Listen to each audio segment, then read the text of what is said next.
अभी हमारे साथ में है कांग्रेस के यूपी के दो प्रवक्ता प्रियंका गुप्ता जी और सचिन रावत जी। सबसे पहले क्वेश्चन हम करते हैं प्रियंका गुप्ता जी से। कांग्रेस पुरानी पार्टी, कहीं ना कहीं ऐसा क्या लगता है आपको कि इंडी गठबंधन तैयार हुआ उसके बाद अगर सीतापुर की बात की जाए तो सबसे पहले नकुल दुबे का टिकट फाइनल होता है, फिर ट्रोल होता है सोशल मीडिया पे या फिर इंडी गठबंधन के कार्यकर्ताओं कुछ भी हो, उसके बाद कहीं ना कहीं दबाव में या निर्णय लेने में कहाँ चूक हुई कि फिर से आपको कैंडिडेट बदलना पड़ा और बाद में राकेश राठौर को उतारना पड़ा। देखिए, मुझे लगता है कि ये संगठन का विषय है तो संगठन बेहतर बता पाएगा, पर एक प्रवक्ता होने के नाते मैं ये जरूर कहना चाहूंगी, जो चुनाव है और जो प्रत्याशी है वो इंडिया गठबंधन का प्रत्याशी है। और आज इंडिया गठबंधन खड़ा है इस देश की मूल मुद्दों के साथ। मुद्दा है बेरोजगारी, मुद्दा है कि महिला अपराध लगातार बढ़ता चला जा रहा है, मुद्दा है कि किसान की आय तो दुगनी नहीं हुई पर उसकी लागत जरूर दुगनी हो गई, मुद्दा है कि जो किसान है उसकी फसल बचाने के लिए वो दिन रात लगा हुआ है, आवारा पशु समस्या है। मुद्दा ये है कि आज जो छोटे व्यापार है, एमएसएमई जिनकी बात कर रहे हैं, वो खत्म होने के मुहाने पर है। मुद्दा ये है कि जिन गाँव को गोद लिया था यहाँ के सांसदों ने, वो गोद में ही रह गए। मुद्दा ये है कि जहाँ भ्रष्टाचारियों को तो प्लेसमेंट मिल गया पर युवाओं को प्लेसमेंट नहीं मिल पाया। मुद्दा ये है कि आज महंगाई लगातार बढ़ती चली जा रही है पर आम आदमी को सुनने वाला कोई नहीं। ये वही लोग हैं जो 400 रुपए के सिलेंडर को सड़क पर रखकर बैठा करते थे, पर आज कहाँ है? 1100 रुपए का सिलेंडर पहुंच गया। दूध, चीनी, चाय पत्ती, चावल, दाल, आटा सब पर जीएसटी है। आप बताइए, दही खरीदिए उस पर जीएसटी है। हर चीज पर जीएसटी लगाकर वसूली करने का काम किया है। बुजुर्गों को जो ट्रेन में और जो बस में छूट मिलती थी वो तक ले ली गई। असंवेदनशीलता अगर कोई कर सकता है तो सिर्फ और सिर्फ भारतीय जनता पार्टी कर सकती है। कांग्रेस पार्टी ने जो अपने 5 न्याय की बात करी है, जिसमें हिस्सेदारी से लेकर नारी न्याय, युवा न्याय, किसानों के लिए न्याय, सभी के लिए न्याय है, और साथ में 25 गारंटियों की बात की है, वहाँ रोजगारों की बात की है। 30 लाख सरकारी नौकरी अगर देने की बात करी तो सिर्फ बात नहीं करी है, पूरा प्लान हमने बनाकर रिलीज किया है कि किन किन विभागों में हम नौकरियां निकालेंगे, और आते ही जैसे ही सत्ता में हम आएंगे, हम तुरंत के तुरंत विद इन जो है ना 1 साल के अंदर ये भर्तियां दे देंगे। और ये अंत नहीं है, ये शुरुआत। चलिए अगर बात की जाए स्थानीय मुद्दों को लेकर तो सचिन जी आप गए होंगे, निकले होंगे, तो आपको क्या लगता है सीतापुर में मुद्दे देखे, समस्याएं देखे, किन मुद्दों पर जिस पे अगर बात की जाए, पिछली बार से 2 बार सांसद रह चुके, उन्होंने काम नहीं किया तो कैसे देखते हैं कुछ अलग करेंगे खासकर युवाओं के लिए। देखिए, पिछले 20 वर्षों से जो सांसद हैं वो यहाँ पे सीतापुर का प्रतिनिधित्व कर रहे हैं, लेकिन क्या है कि सीतापुर को उन्होंने अनाथ छोड़ दिया है। मैंने प्रेस कॉन्फ्रेंस में सारी बात बताई है कि जिस तरह से जब बाढ़ आती है तो वो नदारद रहते हैं, जब चुनाव आता है वोट की फसल लेनी होती है तब वो आते हैं। और निश्चित तौर पे सीतापुर में जो मूलभूत समस्याएं हैं उसमें स्वास्थ्य की समस्या सबसे ज्यादा है, क्योंकि यहाँ ट्रामा सेंटर बना है लेकिन ट्रामा सेंटर में बेड नहीं है, मेडिसिन नहीं है, स्ट्रेचर नहीं है। और जो हमारे सीतापुर में जो बुनकर समाज था, जो सबसे ज्यादा बुनकर समाज है, आज वो मुहाने पे खड़ा है, उपेक्षित है, क्योंकि नोटबंदी और जीएसटी लगने से उसका जो व्यापार था वो पूर्णतः ठप हो चुका है। आज वो अपना व्यापार नहीं कर पा रहा है। तो ये जो मोदी सरकार के जो योजनाएं थी उनसे उनका वो योजनाएं पूर्णतः फ्लॉप हो चुकी, फेल्योर हो चुकी हैं। तो ये सब उनके कारण रहे हैं। और जहां तक युवाओं की बात मैं कह सकता हूँ कि युवा ही इस देश की तस्वीर व तकदीर होता है, वही कहीं ना कहीं देश को नई दिशा और दशा पे ले जाता है। लेकिन युवाओं के साथ जिस तरह से मोदी जी ने जिस तरह से अपना 2 तरह का चरित्र अपनाया, उनसे झूठ बोलने का काम किया, जब वोट लेना होता है तब कहते हैं कि हम 2 करोड़ रोजगार देंगे सरकार बनने पर। तो मैं कहता हूं कि 10 साल की आपकी सरकार हो गई, आज तो 20 करोड़ रोजगार देना चाहिए था। लेकिन जो हमारे रोजगार जो चल रहे थे, जब कोविड आया, कोविड के बाद में हमारे युवाओं की इसलिए निकाल दिया गया कि आज की डेट में नौकरी नहीं है, आज की डेट में हम मानदेय नहीं दे सकते हैं, हम आपको पेंशन नहीं दे सकते हैं, इसलिए उन युवाओं को निकाल दिया गया। और एक अग्निवीर जैसी फ्लॉप योजना ले आए। हमारा सीतापुर का जो 18 साल का युवा होता है, कहीं ना कहीं उसका सपना होता है कि देश के लिए हम कुछ करें, सेना में जाएं, देश का प्रतिनिधित्व करें। लेकिन अग्निवीर जैसी फ्लॉप योजना ला करके उन्होंने दिखा दिया है कि 18 साल का युवा 4 साल के बाद रिटायर हो जाएगा, फिर वो 4 साल के बाद क्या करेगा।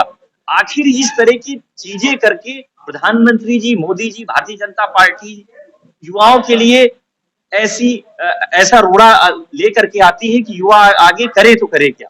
तो मैं समझता हूँ कि युवा हो, महिला हो, किसान हो, इस सरकार से सभी उत्पीड़ित है और निश्चित तौर पे आने वाले समय में अभी प्रथम चरण का चुनाव हुआ है, आने वाले जितने भी चरण हैं, इसमें सीतापुर भी आएगा, तो मैं समझता हूँ कि सरकार को बदलने के लिए तैयार है।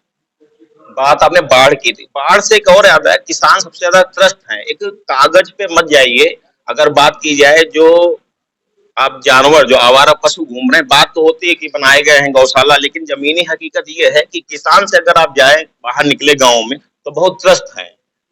जी। बहुत ही महत्वपूर्ण सवाल पूछा और मैंने गौशाला का ज़िक्र मैं करूँगा क्योंकि क्या है मैंने पूरे उत्तर प्रदेश में हर जिलों में दौरा किया है। गौशाला जो है एक प्रकार का बिज़नेस हो गया है। गौशाला को लोग लीज़ पर लेकर के उसमें अपना भरण-पोषण करते हैं।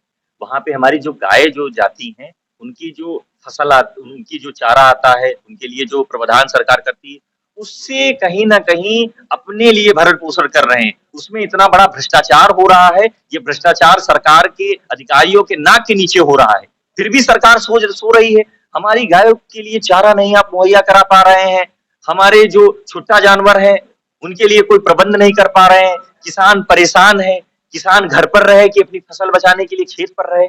तो आखिर हमारे लोगों से, हमारे किसानों से इस तरह का आप दुर्व्यवहार कर रहे हैं, 2 तरह का रवैया कर रहे हैं, तो आखिर किसान परेशान हो चुका है। ना तो उनका समर्थन मूल्य दे पा रहे हैं, ना तो किसी प्रकार की उनको योजना दे पा रहे हैं। ओलावृष्टि से फसल बेकार हो जाती है, किसान हमारा तहसील पर, ब्लॉक पर 2-2 3-3 महीने चक्कर काटता है, उसको फसल का सही दाम नहीं मिलता, ओलावृष्टि का मुआवजा नहीं मिलता है, वो प्रताड़ित हो जाता है। उसके बाद उसका जो काम करने का तरीका होता है, तो वो बड़ा निराश हो चुका होता है। तो मैं समझता हूँ कि ये सरकार का फेल्यूर है। निश्चित तौर पे हमारा जो इंडिया अलायंस की जो पॉलिसी है, जिसने स्पष्ट तौर पे कहा है, किसानों को कर्जा माफ होगा, एमएसपी का कानून बनेगा, जो स्वामीनाथन हमारी रिपोर्ट है, उसको पूर्णतः लागू किया जाएगा, हर फसल का एक दाम निर्धारित किया जाएगा, उस दाम को हम लोग किसान भाइयों को देंगे। महिला सशक्तिकरण की बात आती है, महिला की सुरक्षा की बात आती है, तो आपने एक सीतापुर का भी कुछ दिन पहले सुना होगा केस, क्या कहेंगे किस तरह ऐसा अगर आप आते हैं केंद्र में आते हैं, तो आप किस तरह का ऐसा करें कि नारी सशक्तिकरण को हकीकत में कागजों में ना हकीकत में बढ़ावा मिले और वो अपने आप को सेफ समझे, कहीं भी जाए तो सुरक्षित महसूस करें। सबसे पहले तो मैं भारतीय जनता पार्टी को एक सलाह देना चाहूंगी कि भारतीय जनता पार्टी सबसे पहले तो अपनी पार्टी के जो व्यभिचारी हैं और अपनी पार्टी के जो बलात्कारी हैं उनको अपनी पार्टी से निकाले, क्योंकि मैसेज तो वहीं से जाता है। आप बताइए अंकिता भंडारी जो केस है उसमें अभी तक न्याय नहीं मिल पाया उस बच्ची को। आप बताइए ब्रजभूषण जैसे लोग जब देश का सम्मान दिलाने वाली बेटियों के साथ छिड़खानी कर देते हैं तो क्या बचता है देश। तो आप कहीं ना कहीं जो एग्जाम्पल है वो कहाँ से सेट कर रहे हैं, ये सबसे बड़ी इंपॉर्टेंट चीज है। दूसरी चीज, जो निर्भया फंड बना था उसका पैसा अभी तक खर्च नहीं हो पाया, और इन्होंने जो नारी वंदन और नारी रक्षा के लिए जो बजट निकाला था उसका 80% जो बजट था वो इन्होंने प्रचार प्रसार में खर्च कर दिया। तो कागजों पे ही तो काम हो रहा है, आप जमीनी धरातल पर जा नहीं रहे। अगर कांग्रेस पार्टी ने निर्भया फंड बनाया था तो किसी न किसी तरीके से उसको उस काम में खर्च करना चाहिए था, पर नहीं किया गया। तो हकीकत है भारतीय जनता पार्टी सिर्फ सुंदर सुंदर नामों से स्कीमें बनाती है, उनका प्रचार प्रसार करती है और उसके बाद वो ठंडे बस्ते में चली जाती है। आखिरी में बड़े चेहरे सीतापुर में कब आ रहे हैं? देखिए मुझे लगता है कि जिस तरह से हम लोग अभी चुनाव प्रचार में निकल रहे हैं तो बड़े चेहरे भी, जिस तरह से अभी चौथे चरण का चुनाव है, तो बहुत जल्दी यहाँ के लिए भी पूरा प्लान आप लोगों के सामने होगा, क्योंकि आप लोग मीडिया के बंधु हैं। आप ही लोगों से ये चुनाव के प्रचार की जो भी लिस्टें आएंगी, बड़े चेहरे आएंगे, वो आप ही लोगों से रूबरू होंगे और मुझे लगता है कि बहुत जल्दी आपको उसकी लिस्ट मिल जाएगी। आखिरी में केंद्र में कितनी सीटें, अगर यूपी की बात की जाए तो आपको कितनी सीटें लगता है कि? देखिए हम लोग इंडिया अलायंस की सरकार बनाने जा रहे हैं क्योंकि भारतीय जनता पार्टी और आरएसएस का एक सर्वे आया है जिसमें उनको सिर्फ और सिर्फ 150 सीटें मिल रही हैं। इस वजह से मोदी सरकार ने और मोदी जी ने 400 का नारा दिया है और 400 के नारे में एक बात स्पष्ट है कि इनके सांसद प्रत्याशी जो कह रहे हैं कि हमको 400 सीटें दिला दीजिए, हम संविधान में संशोधन कर देंगे, बदलाव कर देंगे, तो इनकी मंशा बिल्कुल स्पष्ट है कि जो नागपुर के आरएसएस कार्यालय में जो एक संविधान इन लोगों ने बना के रखा है वो लागू करने की इनकी मंशा है। लेकिन हमारे जो दलित भाई हैं, जो पिछड़े हैं, किसान हैं, नौजवान हैं, महिलाएं हैं, जो इस सरकार से उत्पीड़ित हैं, वो इस सरकार को बदलने के लिए तैयार है। हम लोगों की सरकार, हम कोई एग्जैक्ट नंबर नहीं बता सकते लेकिन हम लोगों की सरकार जरूर बनेगी। देखिए सीधा कहना है, नॉर्थ में हाफ और साउथ में साफ। चलिए, तो अभी हमारे साथ में जैसा आपने सुना प्रियंका गुप्ता जी और सचिन रावत जी, जो क्वेश्चन मैंने किए उनका सही से जवाब दिया। फिलहाल सीतापुर जनता को जल्दी से जल्दी बड़े चेहरे देखने को मिलेंगे इसी गठबंधन से। आपने हमारे चैनल को समय दिया, बहुत बहुत धन्यवाद आपका।